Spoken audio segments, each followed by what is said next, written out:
you're tuned in to Channel 11. So let's get right to it. When it rains, it pours. During my separation, I experienced some major financial setbacks and some first-time health scares, which are detailed in my book. But first, let's take a little step back. The human body really has a funny way of signaling different triggers of danger, fear, and anxiety. Little did I know how much I would experience that after my first time cooking shrimp and grits. Now, I had eaten the meal many times before at restaurants or even when other people cooked it. This was my first time cooking it myself though, and this is also when everything really came to a head and it was not pretty. The moment was the tangible beginning of the end of my marriage. Almost everyone I know who has read the book says, man, that shrimp and grits is serious. That moment turned into a multiple-page poem that I knew had to be placed in the book. There are a lot of poems that I actually decided not to include in this book, but I knew shrimp and grits could not be left out.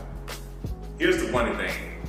Ever since that day, I get a strong metal taste in my mouth every time I eat shrimp and grits for a few seconds.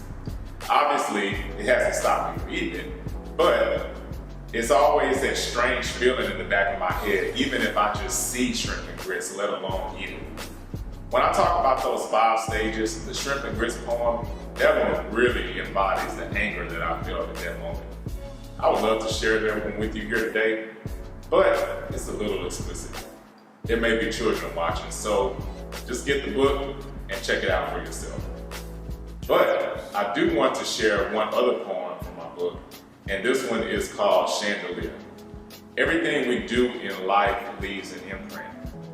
This poem questions the purpose of what the legacy of a marriage leaves behind, even if it doesn't end in the way we want it to. Look up to the ceiling and see the breathtaking mess we made, dripping with intricate details, gleaming the sun's brightest rays.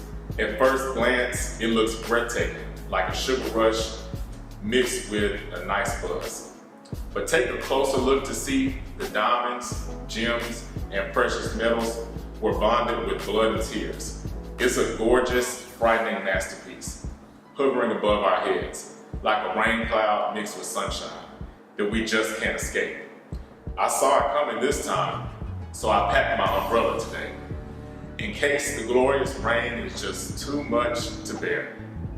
Even in the dark, it deflects light from any angle. They will have to study it for hours to find out how we made it.